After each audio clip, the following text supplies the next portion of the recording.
Ya está. Gracias. Gracias.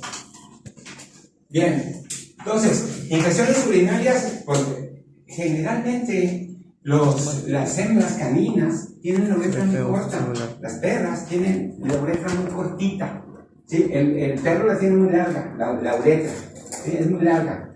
En las perras no, sufren más de infecciones urinarias. Los gatos, en los gatos, las uretras en el gato macho es muy estrecha, muy angostita, tiene muy poca luz. También es muy fácil de que causen infecciones urinarias. Entonces, infecciones urinarias, bacteriemia, es el acceso de las bacterias a la circulación, endocarditis, porque esa es una consecuencia de la toxina del estreptococo. Yo les había explicado cuando vimos el estreptococo que muchos van a causar endocarditis o fiebre reumática, ¿sí? Entonces, la endocarditis, diverticulitis ya lo vimos, y la meningitis ya pasan la barrera hematoencefálica, también los productos bacterianos, y causan la meningitis. Especies de interés, nada más es ese, Enterococo fecalis, un enterococo que se encuentra en las heces, Enterococo fecalis, integrantes de la flora intestinal normal, ¿sí? Pero en los últimos años se ha ubicado entre los principales agentes etiológicos de bacteriemias e infecciones urinarias. También posee un importante papel en la translocación, en el paso de las bacterias a través de la mucosa. Aquí está, translocación bacteriana, que es el paso de las bacterias de posible origen entérico intestinal y sus productos hacia la sangre. ¿Más o menos? Sí. Bueno.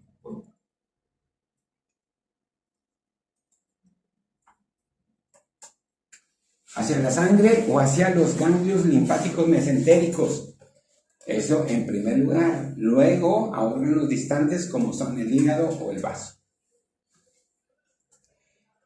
¿Sí? ¿Cómo es que se pasan? Por un fallo en la barrera gastrointestinal, ¿sí?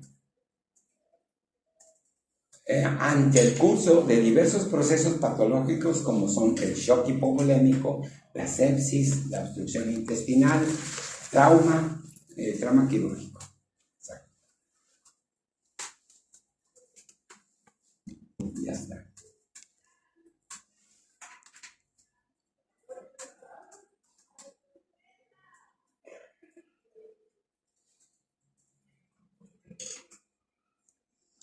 En el shock, en el estado de shock, sí, se le altera la barrera intestinal porque en la etapa, no en la etapa de compensación media, sino en la etapa de compensación tardía del shock, hay un colapso circulatorio.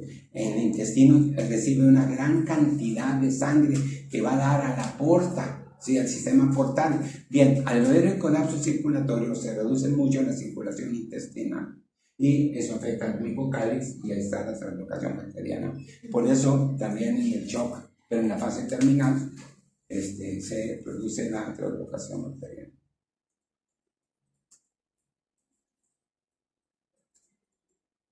¿Alguna pregunta?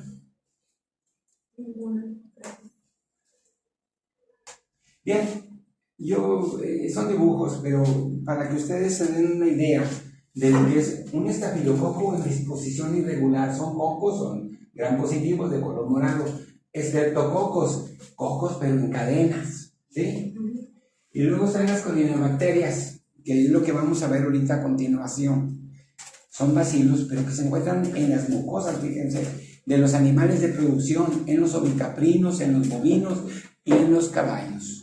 Sí, los caballos no son de producción, pero son especies que nos toca luego en ocasiones observar con patologías.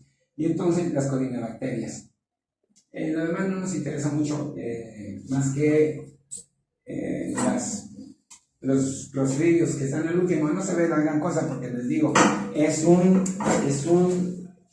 discos, ¿no? No, lo interesante de ahí es que hay un espacio que no se colorea. Miren, ¿sí lo ven? No sé. No, es una espora. Los clostridios son esporulados y no se colorean.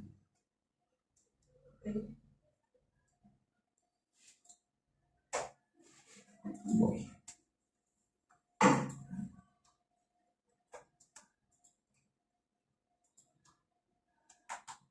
Colinebacterias. Vamos a ver.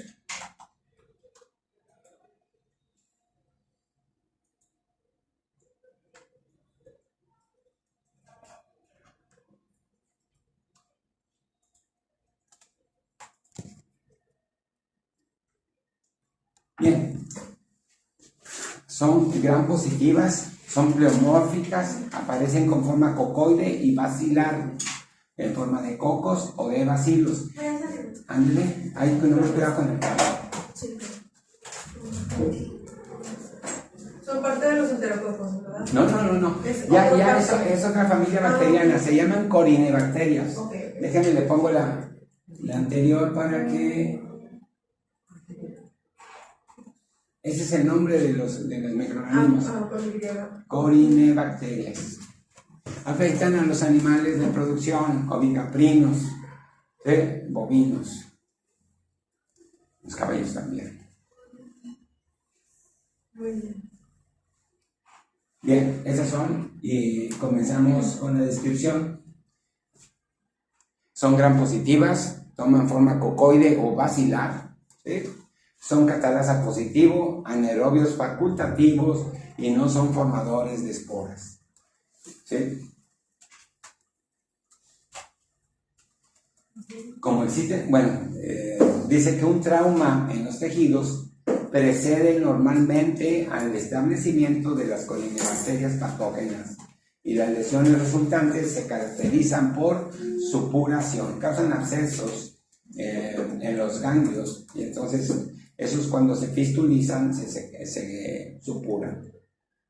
Entonces, lesiones resultantes se caracterizan por supuración. La mayoría de las especies de colinebacterias son comensales en las membranas mucosas y son relativamente específicas de hospedador y producen signos clínicos muy identificables. Que el médico veterinario que se dedica a los ovicaprinos no las confunde, no necesita hacer cultivos, sabe que son colinebacterias dependiendo de la lesión. Al final puse unas fotos para que vean ustedes que son muy típicas. Bien, ¿cuáles son las especies de colinebacterias de importancia en veterinaria?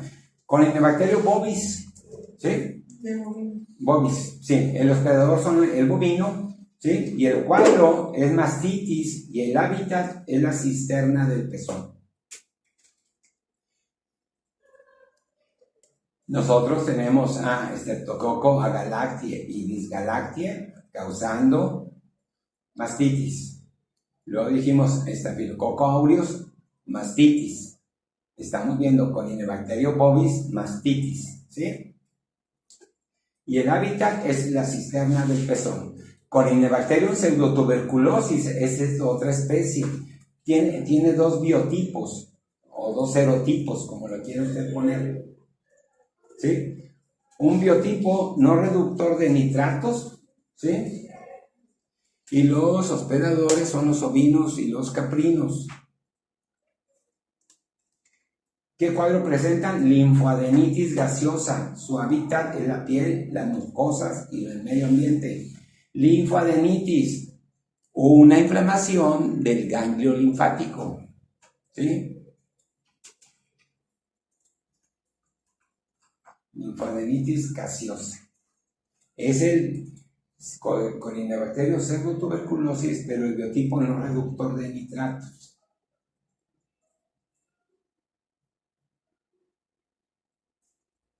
Entonces eso se lo puedes identificar más porque son más como pústulas, como dice de pus, o sea, por la depuración que había dicho. Generalmente está afectado el ganglio linfático.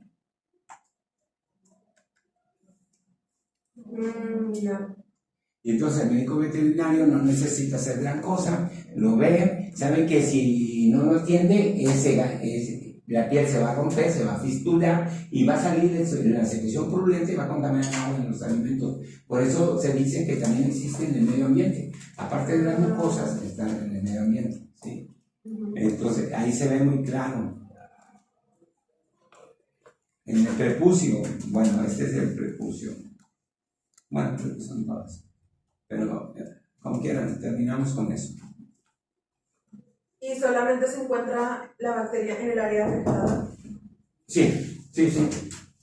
O sea, con una limpieza y una depuración debería tener.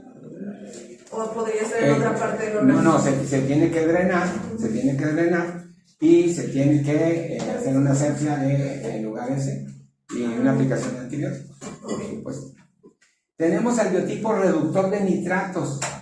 ¿Cuáles son los hospedadores? Son los equinos y los bovinos.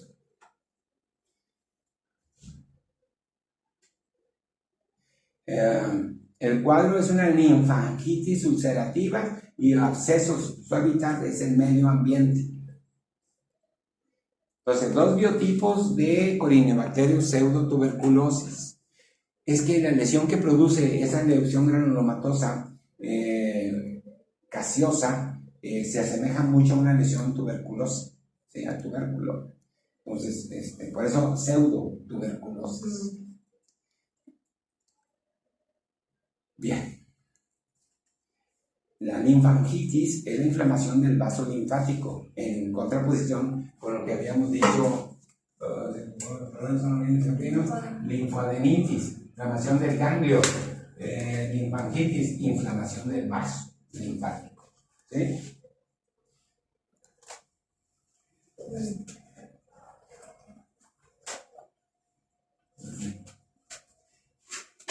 Corynebacterium renale. Aquí los hospedadores son los bovinos, los ovinos y los caprinos. ¿Sí? El cuadro es una cistitis, pielonefritis, esto es en los bovinos. En los ovicaprinos, el cuadro es una balanopostitis, ¿sí? Y el hábitat es el tracto urogenital y el prepucio de Corynebacterium renale. Las infecciones usualmente se encuentran en el tracto urogenital, pero no en el riñón, y entonces esas infecciones son ascendentes, ¿sí? Y pueden causar la pielonefritis. Cistitis, pues la inflamación de vejiga o la infección también, acompañada de infección. Esto es en los bovinos. En los ovicaprinos, el cual es una inflamación, ¿sí?, del prepucio, una balanopostitis. El hábitat, tracto urogenital y prepucio. ¿Cuál es la patogenicidad? Muchas corynebacterias son patógenas oportunistas. Se encuentran ahí, ¿sí? Y se encuentran en medio adecuado, se van a multiplicar y causar la enfermedad. Ok, nosotros ya habíamos visto Corynebacterium bovis. Dijimos que se encontraba en la cisterna del pezón. Pero esta es una estadística, aproximadamente el 20% de vacas lecheras aparentemente sanas pueden albergar a Corynebacterium bovis. ¿Sí? Eso es más probable ver el otro que este. No, pero se encuentran en las mucosas, ¿sí? Pero, y habita en la cisterna del pezón. En el 20% de las vacas sanas tiene Corynebacterium bovis. ¿Sí? Okay.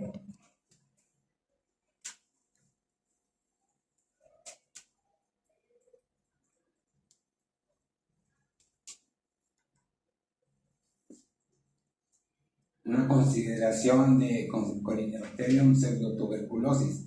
Es un patógeno intracelular facultativo, ¿sí?, capaz de sobrevivir y replicarse en los fagocitos. La virulencia de este patógeno está relacionada con sus abundantes lípidos en su pared bacteriana, ¿sí?, y a la producción de una exotoxina, la fosfolipasa B, la cual hidroliza las fibromielinas de las membranas celulares.